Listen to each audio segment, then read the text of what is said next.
ಜಂಟಿ ಅಧಿವೇಶನ ಅಂದ್ರೆ ಏನು, ಅದರ ಅಧ್ಯಕ್ಷತೆ ಯಾರು ವಹಿಸಿಕೊಳ್ತಾರೆ, ಅದನ್ನು ಯಾರು ಶಿಫಾರಸು ಮಾಡ್ತಾರೆ, ಯಾರು ಕರೆಯುವಂತ ಅಧಿಕಾರ ಯಾರಿಗಿರುತ್ತೆ, ಇಲ್ಲಿಯವರೆಗೆ ಎಷ್ಟು ಜಂಟಿ ಅಧಿವೇಶನಗಳನ್ನ ರಚನೆ ಮಾಡಲಾಗಿದೆ. ಸೊ ಇತ್ತೀಚಿನ ಸಂದರ್ಭಗಳಲ್ಲಿ ಅತಿ ಹೆಚ್ಚು ಸ್ಪರ್ಧಾತ್ಮಕ ಪರೀಕ್ಷೆಗಳಲ್ಲಿ ಈ ಜಂಟಿ ಅಧಿವೇಶನಗಳ ಬಗ್ಗೆ ಮಾಹಿತಿ ಇರುವಂತದ್ದನ್ನು ನೋಡ್ತೀವಿ. ಸೊ ಹಾಗಿದ್ದಾಗ ಜಂಟಿ ಅಧಿವೇಶನ ಅಂದ್ರೆ ಏನು, what is joint sessions, who has the authority to call the joint sessions, and as of now how many bills were introduced on the basis of joint sessions. So first of all ಜಂಟಿ ಅಧಿವೇಶನ ಅಂದ್ರೆ ಏನು, ಅದರ ಅಧ್ಯಕ್ಷತೆ ಯಾರು ವಹಿಸಿಕೊಳ್ತಾರೆ, ಅದನ್ನು ಯಾರು ಶಿಫಾರಸು ಮಾಡ್ತಾರೆ, ಯಾರು ಕರೆಯುವಂತ ಅಧಿಕಾರ ಯಾರಿಗಿರುತ್ತೆ, ಇಲ್ಲಿಯವರೆಗೆ ಎಷ್ಟು ಜಂಟಿ ಅಧಿವೇಶನಗಳನ್ನ ರಚನೆ ಮಾಡಲಾಗಿದೆ ಅನ್ನುವಂತ ಮಾಹಿತಿಯನ್ನು ಇವತ್ತಿನ ವಿಡಿಯೋಲಿ ತಿಳಿದುಕೊಳ್ಳುವಂತ ಪ್ರಯತ್ನವನ್ನು ಮಾಡೋಣ. That is one of the most important topic for various competitive exams, that is the joint sittings, or which is known as a joint sessions. ಜಂಟಿ ಅಧಿವೇಶನಗಳು ಅಂತ ಕರೆಯಲಾಗುತ್ತೆ. So first of all, so ಜಂಟಿ ಅಧಿವೇಶನ ಅಂದ್ರೆ ಏನು, what is joint sessions, and from where it was borrowed, ಯಾವ ಕಾಯ್ದೆಯಿಂದ ಇದನ್ನ ಜಾರಿಗೆ ತರಲಾಗಿದೆ ಅನ್ನುವಂಥದ್ದನ್ನು ತಿಳಿದುಕೊಳ್ಳೋಣ. ನಂತರದಲ್ಲಿ who has the authority to call the joint sessions, ಜಂಟಿ ಅಧಿವೇಶನವನ್ನು ಕರೆಯುವ ಅಧಿಕಾರಗಳು ಯಾರಿಗಿರುತ್ತೆ, ಅಂಡ್ ದ ಚೇರ್ಮನ್ ಯಾರಿರ್ತಾರೆ, ಅದರ ಅಧ್ಯಕ್ಷರು ಯಾರಿರ್ತಾರೆ. ಸೊ ಜಂಟಿ ಅಧಿವೇಶನದ ಅಧ್ಯಕ್ಷರು ಯಾರಿರ್ತಾರೆ, ಅಂಡ್ ಇಲ್ಲಿಯವರೆಗೆ ಎಷ್ಟು ಜಂಟಿ ಅಧಿವೇಶನಗಳು ಗಳಿಂದ ಕಾಯ್ದೆಗಳು ಆಗಿದ್ದಾವೆ, the number of bills which were introduced on the basis of joint sessions. So ಇದಿಷ್ಟು ಅಂಶಗಳನ್ನು ಇವತ್ತಿನ ವಿಡಿಯೋದಲ್ಲಿ ತಿಳಿದುಕೊಳ್ಳುವಂತ ಪ್ರಯತ್ನವನ್ನ ಮಾಡೋಣ. ಸೊ ಹಾಗೆ ನೋಡ್ರಿ, first of all the what is joint session ಅಂತ ಬಂದಾಗ, ಒಂದು ನಿರ್ದಿಷ್ಟ ಮಸೂದೆಯನ್ನು ಜಾರಿಗೆ ತಂದ ನಂತರದಲ್ಲಿ ಉಭಯ ಸದನಗಳಲ್ಲಿ ಒಂದು ಸದನ ಒಪ್ಪಿಗೆ ನೀಡದೇ ಇದ್ದಾಗ ಅಂತ ಸಂದರ್ಭದಲ್ಲಿ ಕರೆಯುವಂತದ್ದನ್ನೇ ಜಂಟಿ ಅಧಿವೇಶನ ಅಂತ ಕರಿತೇವೆ.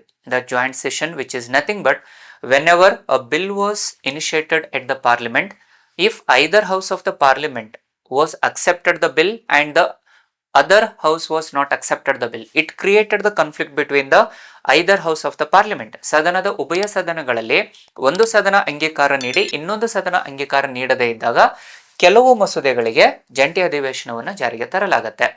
So which is nothing but if it was having the conflict between the either house of the parliament, a particular bill having a conflict between either house of the parliament,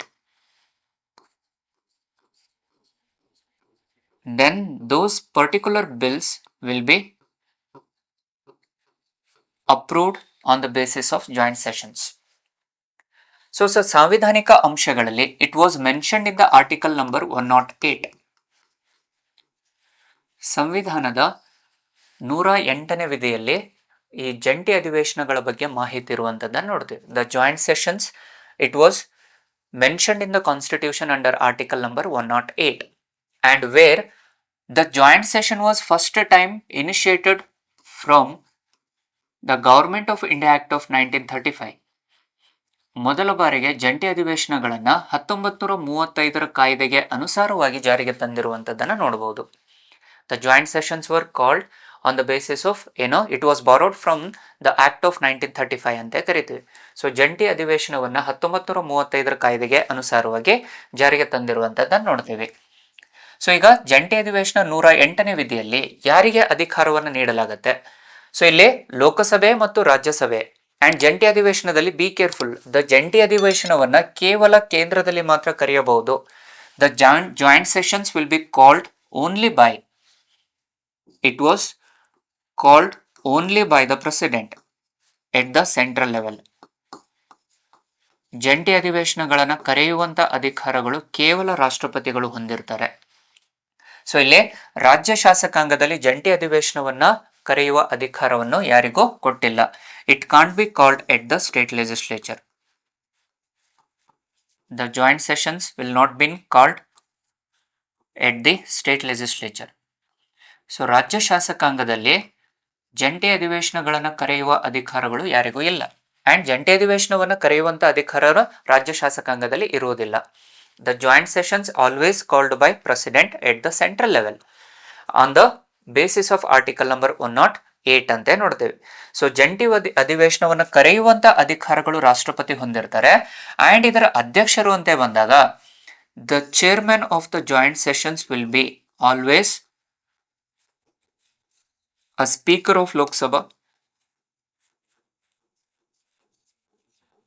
ಲೋಕಸಭೆಯ ಸ್ಪೀಕರ್ ಅವರು ಅದರ ಅಧ್ಯಕ್ಷತೆಯನ್ನು ವಹಿಸಿಕೊಂಡಿರ್ತಾರೆ. ಒಂದು ವೇಳೆ ಇವರ ಅನುಪಸ್ಥಿತಿಯಲ್ಲಿ if the speaker of Lok Sabha was absent or vacant, then in the absence of speaker of Lok Sabha the deputy speaker of Lok Sabha will chair the joint sessions. So ಒಂದು ವೇಳೆ ಲೋಕಸಭೆಯ ಸ್ಪೀಕರ್ ಅವರು ಇಲ್ಲದೇ ಇದ್ದರೆ ಅಂತ ಸಂದರ್ಭದಲ್ಲಿ ಲೋಕಸಭೆಯ ಉಪ ಸ್ಪೀಕರ್ ಅವರು ಅದರ ಅಧ್ಯಕ್ಷತೆ ವಹಿಸಿಕೊಳ್ತಾರೆ. ಒಂದು ವೇಳೆ ಇವರೂ ಇಲ್ಲದೇ ಇದ್ರೆ it was chaired by the deputy chairman of Rajya Sabha. The deputy chairman of Rajya Sabha, ರಾಜ್ಯಸಭೆಯ ಉಪಸಭಾಪತಿಗಳು ಇದರ ಅಧ್ಯಕ್ಷತೆಯನ್ನು ವಹಿಸಿಕೊಳ್ತಾರೆ. ಒಂದು ವೇಳೆ ಇವರು ಅನುಪಸ್ಥಿತಿಯಲ್ಲಿದ್ದರೆ ದ ಪ್ಯಾನಲ್ ಆಫ್ ಚೇರ್ಪರ್ಸನ್ ಅಂತ ನೋಡ್ತೇವೆ. ದ ಪ್ಯಾನಲ್ ಆಫ್ ಚೇರ್ಪರ್ಸನ್, ಇಲ್ಲಿ ದ ಪ್ಯಾನಲ್ ಆಫ್ ಚೇರ್ಪರ್ಸನ್ ಅಂತ ನೋಡ್ತೀವಿ, ಸಭಾಪತಿಗಳ ಗುಂಪು ಅಂತೇಳಿ ಕರಿತೀವಿ. ಸೊ ಅದರಲ್ಲಿ ಒಬ್ಬರನ್ನ ರಾಷ್ಟ್ರಪತಿಗಳು ಆಯ್ಕೆ ಮಾಡುವಂಥದ್ದನ್ನು ಕಾಣಬಹುದು. ಸೊ ಜಂಟಿ ಅಧಿವೇಶನವನ್ನ ಯೂಶಲಿ ರಾಜ್ಯ ಶಾಸಕಾಂಗದಲ್ಲಿ ಕರೆಯುವ ಹಾಗಿಲ್ಲ. ಸೊ ಇಲ್ಲಿ ಯಾವಾಗಲೂ ಕೇಂದ್ರದಲ್ಲಿ ಕರೀತಾರೆ, ಅದನ್ನು ಕರೆಯುವಂತ ಅಧಿಕಾರ ರಾಷ್ಟ್ರಪತಿ ಹೊಂದಿರ್ತಾರೆ. ಅಂಡ್ ಅದರ ಅಧ್ಯಕ್ಷತೆ ಯಾವಾಗಲೂ ಲೋಕಸಭೆಯ ಸ್ಪೀಕರ್, ಅವರ ಅನುಪಸ್ಥಿತಿಯಲ್ಲಿ ಲೋಕಸಭೆಯ ಉಪ ಸ್ಪೀಕರ್, ಅವರ ಅನುಪಸ್ಥಿತಿಯಲ್ಲಿದ್ದಾಗಲೂ ರಾಜ್ಯಸಭೆಯ ಉಪಸಭಾಪತಿಗಳು ಅಧ್ಯಕ್ಷರಾಗಿರ್ತಾರೆ. ಒಂದು ವೇಳೆ ಅವರು ಇಲ್ಲದೆ ಇದ್ದಾಗ ಏನು ಸಭಾಪತಿಗಳ ಗುಂಪಲ್ಲಿ ಒಬ್ಬರನ್ನ ರಾಷ್ಟ್ರಪತಿಗಳು ಆಯ್ಕೆ ಮಾಡಿ ಅಧ್ಯಕ್ಷತೆಯನ್ನಾಗಿ ಆಯ್ಕೆ ಮಾಡುವಂಥದ್ದನ್ನು ನೋಡ್ತೇವೆ. ಸೊ ಇಲ್ಲಿ ಫಸ್ಟ್ ಆಫ್ ಆಲ್ ಹೇಳ್ತಿರುವಂತದ್ದು ಅದನ್ನ ಯಾವುದೇ ಒಂದು ನಿರ್ದಿಷ್ಟ ಮಸೂದೆಯು ಒಂದು ಸದನದಲ್ಲಿ ಅಂಗೀಕಾರಗೊಂಡು ಇನ್ನೊಂದು ಸದನದಲ್ಲಿ ಅಂಗೀಕಾರಗೊಳ್ಳದೇ ಇದ್ದಾಗ ಸೊ ಘರ್ಷಣೆ ಉದ್ಭವ ಆಗುತ್ತೆ. ಆ ಘರ್ಷಣೆಯನ್ನ ನಿವಾರಿಸುವುದಕ್ಕೋಸ್ಕರವಾಗಿ ಕೆಲವು ಮಸೂದೆಗಳನ್ನ ಇಲ್ಲಿ ಜಂಟಿ ಅಧಿವೇಶನದ ಮೂಲಕ ಜಾರಿಗೆ ತರುವಂತದ್ದನ್ನು ನೋಡ್ತೀವಿ. ಸೊ ಹಾಗಿದ್ದಾಗ ಯಾವ ರೀತಿಯಾದ ಮಸೂದೆಗಳನ್ನ ಇಲ್ಲಿ ನಾವು ಜಂಟಿ ಅಧಿವೇಶನದ ಮೂಲಕ ಕರೆಯಬಹುದು? So which is again very important for your exams. ಯಾವ ರೀತಿಯಾದ ಮಸೂದೆಗಳನ್ನ ಜಂಟಿ ಅಧಿವೇಶನದ ಮೂಲಕ ಜಾರಿಗೆ ತರಬಹುದು? It is the ordinary bills and as well as the financial bills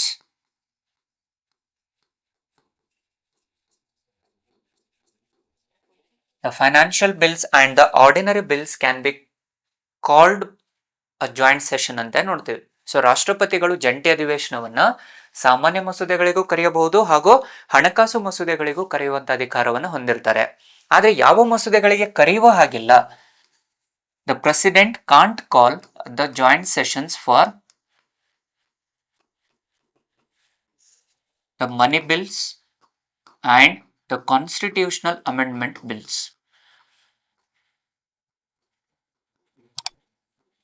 ಇಲ್ಲಿ ಧನ ಮಸೂದೆ ಹಾಗೂ ಸಾಂವಿಧಾನಿಕ ತಿದ್ದುಪಡಿ ಮಸೂದೆಗಳಿಗೆ ರಾಷ್ಟ್ರಪತಿಗಳು ಜಂಟಿ ಅಧಿವೇಶನವನ್ನು ಕರೆಯುವ ಅಧಿಕಾರವನ್ನು ಹೊಂದಿಲ್ಲ. The president has the authority to call the joint sessions for the ordinary bills as well as the financial bills, but not for money bills and constitutional amendment bills. And ಕನ್ನಡದಲ್ಲಿ ಓದುವಂತ ವಿದ್ಯಾರ್ಥಿಗಳು ಬಿ ಕೇರ್ಫುಲ್. ಸೊ ಕನ್ನಡದಲ್ಲಿ question paper ಅಲ್ಲಿ ಈ ಕೆಳಗಿನ ಯಾವ ಮಸೂದೆಗಳಿಗೆ ಜಂಟಿ ಅಧಿವೇಶನವನ್ನು ಕರೆಯಬಹುದು ಅಂತ ಕೊಟ್ಟಿರ್ತಾನೆ. ಕನ್ನಡದಲ್ಲಿ ಹಣಕಾಸು ಮಸೂದೆ ಅಂತ ಕೊಟ್ಟಿರ್ತಾನೆ, ಇಂಗ್ಲಿಷ್ ಅಲ್ಲಿ ಮನಿ ಬಿಲ್ ಅಂತ ಕೊಟ್ಟಿರ್ತಾನೆ. So be careful. ಇಲ್ಲಿ ಕನ್ನಡದಲ್ಲಿ ಆಕ್ಚುಲ್ ಆಗಿ ಹಣಕಾಸು ಮಸೂದೆ ಅನ್ನುವಂಥದ್ದು ಫೈನಾನ್ಷಿಯಲ್ ಬಿಲ್ಸ್ ಅಂತ ಕರೆಯಲಾಗತ್ತೆ ಅಂಡ್ ಮನಿ ಬಿಲ್ಸ್ ಅನ್ನ ಧನ ಮಸೂದೆ ಅಂತೇಳಿ ಕರಿತೀವಿ. ಆದರೆ ಕ್ವಶನ್ ಪೇಪರ್ಸ್ ಅಲ್ಲಿ ಅಂಡ್ ಸಾಕಷ್ಟು ಹಿಂದೆ ನಡೆದಿರುವಂತ ಪ್ರಶ್ನೆ ಪತ್ರಿಕೆಗಳಲ್ಲಿ ಕನ್ನಡದಲ್ಲಿ ಹಣಕಾಸು ಮಸೂದೆ ಅಂತ ಕೊಟ್ಟಿರ್ತಾನೆ, ಇಂಗ್ಲಿಷ್ ಅಲ್ಲಿ ಮನಿ ಬಿಲ್ಸ್ ಅಂತ ಕೊಟ್ಟಿರ್ತಾನೆ. ಅವಾಗ ನಿಮ್ಮ ಆನ್ಸರ್ ರಾಂಗ್ ಆಗುತ್ತೆ. So make sure that Kannada aspirants, ಕನ್ನಡದಲ್ಲಿ ಓದ್ತಿರುವಂತ ಸ್ಪರ್ಧಾರ್ಥಿಗಳು ಇಲ್ಲಿ ಗಮನ ಇರಲಿ. 108ನೇ ವಿಧಿಯಲ್ಲಿ ಏನು ಜಂಟಿ ಅಧಿವೇಶನವನ್ನ ರಾಷ್ಟ್ರಪತಿಗಳು ಸಾಮಾನ್ಯ ಮಸೂದೆಗೆ ಕರೀಬಹುದು, ಹಣಕಾಸು ಮಸೂದೆಗೆ ಕರೀಬಹುದು. ಸೊ ಹಣಕಾಸು ಮಸೂದೆ ಅಂತ ಕನ್ನಡದಲ್ಲಿ ಇತ್ತು ಅಂತಂದ್ರೆ ಅಲ್ಲಿ ಇಂಗ್ಲಿಷ್ ಅನುವಾದವನ್ನ ನೋಡಿ ಅದು ಫೈನಾನ್ಷಿಯಲ್ ಬಿಲ್ ಬಗ್ಗೆ ಹೇಳ್ತಾ ಇದ್ದಾನ ಅಥವಾ ಮನಿ ಬಿಲ್ ಬಗ್ಗೆ ಹೇಳ್ತಾ ಇದ್ದಾನ ಅನ್ನುವಂಥದ್ದು ಗೊತ್ತಿರಲಿ. ಸೊ ಅಲ್ಲಿ ಏನಾದ್ರೂ ಇಂಗ್ಲಿಷ್ ಅಲ್ಲಿ ಮನಿ ಬಿಲ್ ಅಂತ ಇತ್ತು ಅಂತಂದ್ರೆ ಅದನ್ನ ಜಂಟಿ ಅಧಿವೇಶನ ಕರೆಯುವಂತ ಅಧಿಕಾರ ರಾಷ್ಟ್ರಪತಿಗೆ ಇರಲ್ಲ. ಅದೇ ಅಲ್ಲಿ ಫೈನಾನ್ಷಿಯಲ್ ಬಿಲ್ ಇತ್ತು ಅಂತಂದ್ರೆ ಜಂಟಿ ಅಧಿವೇಶನವನ್ನು ಕರೆಯಬಹುದು. ಈಗ ಸೇ ಫಾರ್ ಎಕ್ಸಾಂಪಲ್ ಯಾವಾಗ ಉದ್ಭವ ಆಗುತ್ತೆ ಅಂದಾಗ, ಈಗ ಒಂದು ನಿರ್ದಿಷ್ಟ ಮಸೂದೆ ಲೋಕಸಭೆಯಲ್ಲಿ ಜಾರಿಗೆ ಬಂದಿದೆ, but it was not accepted at the Rajya Sabha. ರಾಜ್ಯಸಭೆಯಲ್ಲಿ ಅದು ಒಪ್ಪಿಗೆನ ಪಡೆದಿಲ್ಲ. ಸೊ ಇಂಥ ಸಂದರ್ಭದಲ್ಲಿ ಏನಾಗುತ್ತೆ, ರಾಷ್ಟ್ರಪತಿಗಳು ಏನ್ ಮಾಡಬಹುದು, ಜಂಟಿ ಅಧಿವೇಶನವನ್ನ ಕರೆಯಬಹುದು. ಅಂಡ್ ಈ ಜಂಟಿ ಅಧಿವೇಶನದಲ್ಲಿ ರಾಷ್ಟ್ರಪತಿ ಕರೆದಾಗ ಇದರ ಅಧ್ಯಕ್ಷರು ಲೋಕಸಭಾ ಸ್ಪೀಕರ್ ಅಥವಾ ಉಪಸಭಾಧ್ಯಕ್ಷರು ಅಥವಾ ರಾಜ್ಯಸಭೆಯ ಉಪಸಭಾಪತಿ ಅಥವಾ ಗುಂಪುಗಳಲ್ಲಿ ಒಬ್ಬ ಸದಸ್ಯರನ್ನು ರಾಷ್ಟ್ರಪತಿ ಆಯ್ಕೆ ಮಾಡ್ತಾರೆ ಅಧ್ಯಕ್ಷರಾಗಿ. So any of the member will be appointed as a chairman of that joint session, but be careful, the chairman of the joint session will not be held by or hold by the chairman of the Rajya Sabha. So be careful. ಇಲ್ಲಿ ಇದರ ಅಧ್ಯಕ್ಷತೆಯನ್ನ ರಾಜ್ಯಸಭೆಯ ಸಭಾಪತಿಯರು ಹೊಂದುವ ಹಾಗಿಲ್ಲ. ರಾಜ್ಯಸಭೆಯ ಸಭಾಪತಿಯು ಜಂಟಿ ಅಧಿವೇಶನದ ಅಧ್ಯಕ್ಷತೆಯನ್ನು ವಹಿಸಿಕೊಳ್ಳುವ ಹಾಗಿಲ್ಲ. ಯಾಕೆ ಅಂದ್ರೆ ಇದು ಜಂಟಿ ಅಧಿವೇಶನ ಅಂತ ಹೇಳ್ತಾ ಇದ್ದಾನೆ, ಅಂದ್ರೆ ಸದನದ ಸದಸ್ಯರುಗಳಲ್ಲೇ ಇರುವಂತ ಸದಸ್ಯರನ್ನ ಆಯ್ಕೆ ಮಾಡಬೇಕೇ ವಿನಃ ಉಪರಾಷ್ಟ್ರಪತಿ ಚೇರ್ಮನ್ ಆಫ್ ರಾಜ್ಯಸಭಾ ಅಂತಂದ್ರೆ which is nothing but vice president. He was elected on the basis of electoral college ಅಂತ ಆಲ್ರೆಡಿ ಹಿಂದಿನ ವಿಡಿಯೋದಲ್ಲಿ ಡಿಸ್ಕಸ್ ಮಾಡಿದ್ದೀವಿ ನಾವು. The vice president who was not been the member of the either house of parliament. ಉಪರಾಷ್ಟ್ರಪತಿಯು ಸದನದ ಉಭಯ ಸದನಗಳಲ್ಲಿ ಸದಸ್ಯತ್ವವನ್ನೇ ಹೊಂದಿಲ್ಲ. ಹಾಗಿದ್ದಾಗ ಜಂಟಿ ಅಧಿವೇಶನದಲ್ಲಿ ಅವರಿಗೆ ಅಧ್ಯಕ್ಷತೆಯನ್ನು ವಹಿಸಿಕೊಡುವ ಹಾಗಿಲ್ಲ. So be careful. ಈ ಕೆಳಗಿನ ಯಾವ ಸದಸ್ಯರು ಜಂಟಿ ಅಧಿವೇಶನದ ಅಧ್ಯಕ್ಷತೆಯನ್ನು ವಹಿಸಿಕೊಳ್ಳಬಹುದು ಅನ್ನುವಂಥ ಪ್ರಶ್ನೆ ಇರುತ್ತೆ. ಅದರಲ್ಲಿ ರಾಜ್ಯಸಭೆಯ ಸಭಾಪತಿಯು ಅಧ್ಯಕ್ಷತೆಯನ್ನು ವಹಿಸಿಕೊಳ್ಳುವುದಿಲ್ಲ. Who among the following will not have the chairman of the joint session ಅಂತ ಕೇಳಿರ್ತಾನೆ. So be careful about that keywords. The chairman of the Rajya Sabha will not hold the designated post of chairman of the joint sessions. Clear ಇದೆನಾ? So ಹಾಗಾಗಿ ಇಲ್ಲಿ B careful about the bills. ಈಗ ಲೋಕಸಭೆ ಜಾರಿಗೆ ಬಂದಿದೆ, ರಾಜ್ಯಸಭೆಯಲ್ಲಿ ಜಾರಿಗೆ ಬಂದಿಲ್ಲ. So ಅಂತ ಸಂದರ್ಭದಲ್ಲಿ ಏನಾಗುತ್ತೆ, ಇಲ್ಲಿ ರಾಷ್ಟ್ರಪತಿ ಜಂಟಿ ಅಧಿವೇಶನ ಕರೀಬಹುದು. ಅಥವಾ ರಿವರ್ಸ್, ಈ ಒಂದು ವೇಳೆ ಲೋಕಸಭೆಯಲ್ಲಿ ಜಾರಿಗೆ ಬಂದಿಲ್ಲ ಆದ್ರೆ ರಾಜ್ಯಸಭೆಯಲ್ಲಿ ಅದು ಒಪ್ಪಿಗೆಯನ್ನು ನೀಡಿದೆ. ಸೊ ಇಂಥ ಸಂದರ್ಭದಲ್ಲಿ ಏನಾಗುತ್ತೆ, if it was having conflict with respect to the Lok Sabha and Rajya Sabha, then the President has the authority to call joint sessions according to Article 108. ಸಂವಿಧಾನದ 108ನೇ ವಿಧಿಗೆ ಅನುಸಾರವಾಗಿ ಉಭಯ ಸದನಗಳಲ್ಲಿ ಒಂದು ಸದನ ಒಪ್ಪಿಗೆ ಕೊಟ್ಟು ಇನ್ನೊಂದು ಸದನ ಅಂಗೀಕಾರ ನೀಡದೇ ಇದ್ದಾಗ ಮಾತ್ರ ಜಂಟಿ ಅಧಿವೇಶನ ಕರೆಯುವಂತ ಅಧಿಕಾರ ರಾಷ್ಟ್ರಪತಿ ಹೊಂದಿರುತ್ತಾರೆ. ಅದು ಕೇವಲ ಸಾಮಾನ್ಯ ಮಸೂದೆ ಹಾಗೂ ಹಣಕಾಸು ಮಸೂದೆಗಳಿಗೆ ಕರೆಯಬಹುದು. ಯಾವುದೋ ಧನ ಮಸೂದೆ, ಸಾಂವಿಧಾನಿಕ ತಿದ್ದುಪಡಿ ಮಸೂದೆಗಳಿಗೆ ಯಾವುದೇ ಸಂದರ್ಭದಲ್ಲಿ ಜಂಟಿ ಅಧಿವೇಶನವನ್ನು ಕರೆಯುವಂತ ಅಧಿಕಾರವನ್ನು ಹೊಂದಿಲ್ಲ. ಸೊ ಈಗ ಒಂದು ವೇಳೆ ಜಂಟಿ ಅಧಿವೇಶನ ಕರೆದಾಗ ಯಾವ ರೀತಿಯಾದ ಬಹುಮತ ಬೇಕಿಲ್ಲಿ? So the bill if it has to be accepted as a act ಅಂತ ಬಂದಾಗ it needs always a simple majority. So ಜಂಟಿ ಅಧಿವೇಶನ ಪಾಸ್ ಆಗಬೇಕು ಅಂತಂದ್ರೆ ಕೇವಲ ಸರಳ ಬಹುಮತ ಇದ್ರೆ ಸಾಕಾಗತ್ತೆ. ಸೊ ಇಲ್ಲಿ ಸರಳ ಬಹುಮತ ಅನ್ನುವಂಥದ್ದಂದ್ರೆ wear more than 50% of total strength need to present. So more than 50% of total strength ಅಂದ್ರೆ which is nothing but ಇಲ್ಲಿ ಲೋಕಸಭಾ ಪ್ಲಸ್ ರಾಜ್ಯಸಭೆಯ ಒಟ್ಟು ಸದನದ ಸದಸ್ಯರು ಭಾಗವಹಿಸಬೇಕು. ಅದರಲ್ಲಿ 50%ಕ್ಕಿಂತ ಹೆಚ್ಚಿನ ಸದಸ್ಯರು ಭಾಗವಹಿಸಬೇಕು. more than 50% of total strength need to present and out of which more than 50% need to approve. It needs the approval of more than 50% of total strength. ಇಲ್ಲಿ ಸೇ ಫಾರ್ ಎಕ್ಸಾಂಪಲ್ ಇವಾಗ ಲೋಕಸಭೆ ಮತ್ತು ರಾಜ್ಯಸಭೆಯ ಒಟ್ಟು ಸದಸ್ಯರ ಸಂಖ್ಯೆ 700 ಇತ್ತು ಅಂತಂದ್ರೆ ಈಗ 250 ಮತ್ತೆ 550 ಅಂತ ನೋಡ್ತೀವಿ. ಸೊ 700 ಸದಸ್ಯರಿದ್ದಾರೆ, 700ರಲ್ಲಿ more than 50% ಪ್ರೆಸೆಂಟ್ ಇರಬೇಕು. ಅಂದ್ರೆ more than 350 ಮೆಂಬರ್ಸ್ ಪ್ರೆಸೆಂಟ್ ಇರಬೇಕು. And out of that 350 more than 50% approval ಕೊಡ್ಬೇಕು. ಅಂದ್ರೆ hardly around some 175 to 176 members ಏನಾದ್ರು ಅಪ್ರೂವಲ್ ಕೊಟ್ರೆ ಅಲ್ಲಿಗೆ ಮಸೂದೆ ಏನಾಗುತ್ತೆ, ಜಂಟಿ ಅಧಿವೇಶನದ ಮೂಲಕ ಕಾರ್ಯರೂಪಕ್ಕೆ ಬರುತ್ತೆ. ಸೊ ಔಟ್ ಆಫ್ 700 ಅಲ್ಲಿ 176 is not a big deal. So more than 50% ಅಲ್ಲಿ more than 50% ಅಪ್ರೂವಲ್ ಕೊಡುವಂಥದ್ದು ಅಷ್ಟು ಕ್ಲಿಷ್ಟಕರವಾಗಿರುವಂತ ಅಂಶ ಏನಲ್ಲ. ಅದಕ್ಕೋಸ್ಕರವಾಗಿನೇ ಜಂಟಿ ಅಧಿವೇಶನದಲ್ಲಿ ಯಾವಾಗಲೂ ಲೋಕಸಭೆಯ ಅಧಿಕಾರಗಳು ರಾಜ್ಯಸಭೆಗಿಂತ ಹೆಚ್ಚಿರುತ್ತದೆ ಅಂತೇಳಿ ಕರೆಯಲಾಗುತ್ತೆ. In the joint sessions, the Lok Sabha has the more powers in comparison with the Rajya Sabha ಅಂತ ಕರಿತೀವಿ. ಸೊ ಹಾಗಾಗಿನೇ, ಯಾಕೆ ಅಂದ್ರೆ ಲೋಕಸಭೆಯ ಸದನದ ಸದಸ್ಯರ ಸಂಖ್ಯೆ ಸರಿಸುಮಾರು 550 ಇದೆ, ರಾಜ್ಯಸಭೆಗೆ 250 ಇದೆ. ಎರಡು ಸೇರಿದರೂ ಸಹ ಅಂದ್ರೆ ಒಂದು ವೇಳೆ ಲೋಕಸಭೆ ಏನಾದ್ರು ಒಪ್ಪಿಗೆ ಕೊಟ್ಟಿತ್ತು ಅಂತಂದ್ರೆ ಆಲ್ಮೋಸ್ಟ್ ಅಲ್ಲಿ ಏನಾಗುತ್ತೆ, ಮಸೂದೆಗಳು ಒಪ್ಪಿಗೆಯಲ್ಲಿ ಬರುತ್ತೆ. ಸೊ ಲೋಕಸಭೆಯ ಅಧಿಕಾರಗಳು ರಾಜ್ಯಸಭೆಗಿಂತ ಜಂಟಿ ಅಧಿವೇಶನದಲ್ಲಿ ಹೆಚ್ಚಿರುತ್ತೆ. Always the power of Lok Sabha is more than the Rajya Sabha in the joint sessions. So ಇಲ್ಲಿಯವರೆಗೆ ಒಟ್ಟು 3 ಬಾರಿ ಏನೋ ಮಸೂದೆಗಳು ಜಂಟಿ ಅಧಿವೇಶನದ ಮೂಲಕ ಕಾರ್ಯರೂಪಕ್ಕೆ ಬಂದಿರುವಂತದ್ದನ್ನು ನೋಡ್ತೇವೆ. As of now there are 3 bills which were enacted on the basis of the joint sessions. So ಇಂಥ ಸಂದರ್ಭದಲ್ಲಿ ಅಂದ್ರೆ ಯೂಶಲಿ ಏನಾಗುತ್ತೆ, ಆಲ್ರೆಡಿ ಹೇಳಿದೀವಲ್ವಾ ನಾವು, ಘರ್ಷಣೆಯ ಉದ್ಭವ ಆದಾಗ during the case of dead lock situation or if ಎರಡನೇ ಅಂಶವನ್ನು ನೋಡ್ತೀವಿ ನಾವು. ಯಾವ ಸಂದರ್ಭದಲ್ಲಿ ರಾಷ್ಟ್ರಪತಿ ಕರಿಬಹುದು ಅಂದ್ರೆ, if the second house was not passed a bill for a period of 6 months. So ಇಲ್ಲಿ ಒಂದು ಸದನ ಅಂಗೀಕಾರ ಕೊಟ್ಟಿರುತ್ತೆ, ಎರಡನೇ ಸದನ if it was not approved or not took any action for a period of 6 months. ಮುಂದಿನ 6 ತಿಂಗಳವರೆಗೆ ಒಂದು ಸದನ ಅಂಗೀಕಾರ ನೀಡಿದ ನಂತರದಲ್ಲಿ ಎರಡನೇ ಸದನಕ್ಕೆ 6 ತಿಂಗಳ ಅವಕಾಶ ಇರುತ್ತೆ. ಒಂದು ವೇಳೆ ಆ 6 ತಿಂಗಳ ಒಳಗಾಗಿ ಎರಡನೇ ಸದನ ತನ್ನ ಒಪ್ಪಿಗೆಯನ್ನ, ಅಂಗೀಕಾರವನ್ನ ನೀಡದೇ ಇದ್ದಾಗಲೂ ಜಂಟಿ ಅಧಿವೇಶನ ಕರೆಯುವಂತ ಅಧಿಕಾರಗಳು ರಾಷ್ಟ್ರಪತಿ ಹೊಂದಿರ್ತಾರೆ. ದೇರ್ ಆರ್ 2 instances ಅಂತ ನೋಡ್ತೇವೆ. The first instance was if either house of the bill was not accepted the bill, then the president has the authority to call the joint session. And the second case was if the second house not had any actions for a period of 6 months. ಎರಡನೇ ಸದನವು ಮುಂದಿನ 6 ತಿಂಗಳ ಅವಧಿಗೆ ಯಾವುದೇ ರೀತಿಯಲ್ಲಿ ತನ್ನ ಒಪ್ಪಿಗೆ ಅಥವಾ ಅಂಗೀಕಾರವನ್ನು ಏನು ನೀಡದೇ ಇದ್ದಾಗ ಅಂತ ಸಂದರ್ಭದಲ್ಲಿಯೂ ರಾಷ್ಟ್ರಪತಿ ಜಂಟಿ ಅಧಿವೇಶನವನ್ನು ಕರೆಯಬಹುದು. ಅದು ಸಾಮಾನ್ಯ ಮಸೂದೆ ಮತ್ತು ಹಣಕಾಸು ಮಸೂದೆಗಳಿಗೆ ಮಾತ್ರ ಕರೆಯುವಂತ ಅಧಿಕಾರ ಹೊಂದಿರ್ತಾರೆ. ಅಂಡ್ ಇಲ್ಲಿಯವರೆಗೆ ಒಟ್ಟು 3 ಮಸೂದೆಗಳು ಜಂಟಿ ಅಧಿವೇಶನದ ಮೂಲಕ ಕಾರ್ಯನಿರ್ವಹಿಸುವಲ್ಲಿ ಸಫಲವಾಗಿರುವಂತದ್ದನ್ನು ನೋಡ್ತೇವೆ. As of now there are only 3 bills which were enacted on the basis of joint sessions. ಕೇಳ್ತಾನೆ ಕ್ವಶನ್, ಈ ಕೆಳಗಿನ ಯಾವ ಮಸೂದೆಗಳನ್ನ ಜಂಟಿ ಅಧಿವೇಶನದ ಮೂಲಕ ಏನು ಜಾರಿಗೆ ತರಲಾಗಿತ್ತು? Which among the following bills were enacted on the basis of joint sessions. So ಮೊದಲ ಬಾರಿಗೆ 1961ರ ದ ಡೌರಿ ಪ್ರೊಹಿಬಿಷನ್ ಆಕ್ಟ್ ಅಂತ ನೋಡ್ತೇವೆ. The dowry prohibition act of 1961, ವರದಕ್ಷಿಣೆ ನಿಷೇಧ ಕಾಯ್ದೆ ಅಂತೇಳಿ ಕರೆಯಲಾಗುತ್ತೆ. 1961ರ ವರದಕ್ಷಿಣೆ ನಿಷೇಧ ಕಾಯ್ದೆಯನ್ನ 1961ರಲ್ಲಿ ವರದಕ್ಷಿಣೆ ನಿಷೇಧ ಕಾಯ್ದೆಯನ್ನ 1961ರಲ್ಲಿ ಜಂಟಿ ಅಧಿವೇಶನದ ಮೂಲಕ ಜಾರಿಗೆ ತರಲಾಗುತ್ತೆ. And the second one was it was in the year 1978.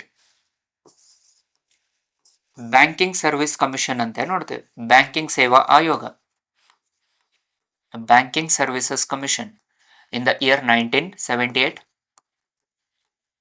Banking ಸೇವಾ ಆಯೋಗ 1978ರಲ್ಲಿ ಜಂಟಿ ಅಧಿವೇಶನದ ಮೂಲಕ ಜಾರಿಗೆ ಬರುವಂತದ್ದನ್ನು ನೋಡ್ತೇವೆ. And third one was it was in the year 2002. POTA, prohibition of terrorism act ಅಂತ ನೋಡ್ತೇವೆ.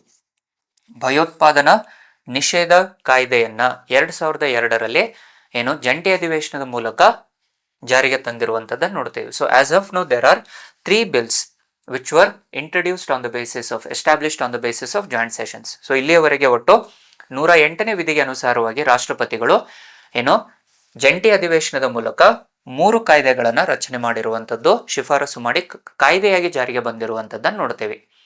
ಸೊ ಪ್ರತಿ ವರ್ಷದ ಎಕ್ಸಾಮ್ಸ್ ಅಲ್ಲಿನೂ ಸಹ most of the time which is one of the repeated theme for the various competitive exams ಅಂತೇಳಿ ನೋಡ್ತೇವೆ. ಅತಿ ಹೆಚ್ಚಿನ ಸ್ಪರ್ಧಾತ್ಮಕ ಪರೀಕ್ಷೆಗಳಲ್ಲಿ ಜಂಟಿ ಅಧಿವೇಶನದ ಮೂಲಕ ಅತಿ ಹೆಚ್ಚು ಬಾರಿ ಪ್ರಶ್ನೆಯನ್ನು ಕೇಳಿರುವಂತದ್ದನ್ನು ಕಾಣ್ತೇವೆ. ಸೊ ಹೋಪ್ಫುಲಿ ನಿಮಗೆ ಈ ವಿಡಿಯೋ ಇಷ್ಟ ಆಗಿದೆ ಅಂತೇಳಿ ಅನ್ಕೊಳ್ತೀನಿ. ಸೊ ಇನ್ನು ಹೆಚ್ಚಿನ ವಿಡಿಯೋಗಳನ್ನ ನೋಡಬೇಕಾದ್ರೆ ಅಥವಾ ಹೆಚ್ಚೆಚ್ಚು ಮಾಹಿತಿಗಳನ್ನು ತಿಳಿದುಕೊಳ್ಳಬೇಕಾದ್ರೆ ನಮ್ಮ ಟೆಲಿಗ್ರಾಮ್ ಲಿಂಕ್, ಇನ್ಸ್ಟಾಗ್ರಾಮ್ ಹಾಗೂ ನಮ್ಮ ಯೂಟ್ಯೂಬ್ ಚಾನಲ್ ಅನ್ನ ಲೈಕ್ ಮಾಡಿ, ಶೇರ್ ಮಾಡಿ ಹಾಗೂ ಸಬ್ಸ್ಕ್ರೈಬ್ ಮಾಡಿ ಅಂತ ಹೇಳ್ತಾ ಇವತ್ತಿನ ವಿಡಿಯೋನ ಮುಗಿಸ್ತಾ ಇದ್ದೀನಿ. ಧನ್ಯವಾದಗಳು.